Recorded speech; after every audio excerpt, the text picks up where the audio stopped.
Medical পরীক্ষার প্রশ্ন ফাঁস কেলেঙ্কারি এবং টানা ছাত্র আন্দোলনের মুখে অবশেষে পদত্যাগ করেছেন ভারতের কেন্দ্রীয় শিক্ষামন্ত্রী ধর্মেন্দ্র প্রধান। তিনি প্রধানমন্ত্রী নরেন্দ্র মোদীর কাছে তার পদত্যাগপত্র জমা দেন।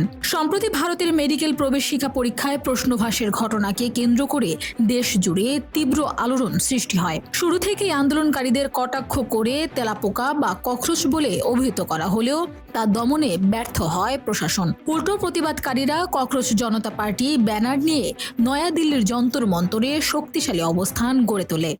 এভাবেই কোটি কোটি মানুষের ঘরে দেশ জুড়ে ফ্রিজ একটাই, ওয়ালটন। গতকাল সিজেপির পক্ষ থেকে শিক্ষামন্ত্রীর পদত্যাগের দাবিতে সরকারকে 24 ঘন্টার আলটিমেটাম দেওয়া হয়েছিল। আন্দোলনের তীব্রতা এবং 24 ঘন্টার এই নির্দিষ্ট সময়সীমা পার হওয়ার আগেই ধর্মেন্দ্র প্রধান পদত্যাগের সিদ্ধান্ত নেন। কয়েকদিন ধরে চলা এই আন্দোলন এবং আলটিমেটামের মুখে সরকারের শীর্ষ পর্যায়ে ব্যাপক রাজনৈতিক চাপ সৃষ্টি হয়েছিল। শিক্ষামন্ত্রীর এই পদত্যাগকে আন্দোলনের বড় একটি সাফল্য হিসেবে দেখছেন প্রতিবাদী শিক্ষার্থীরা। Desk report, Bangladesh bulletin.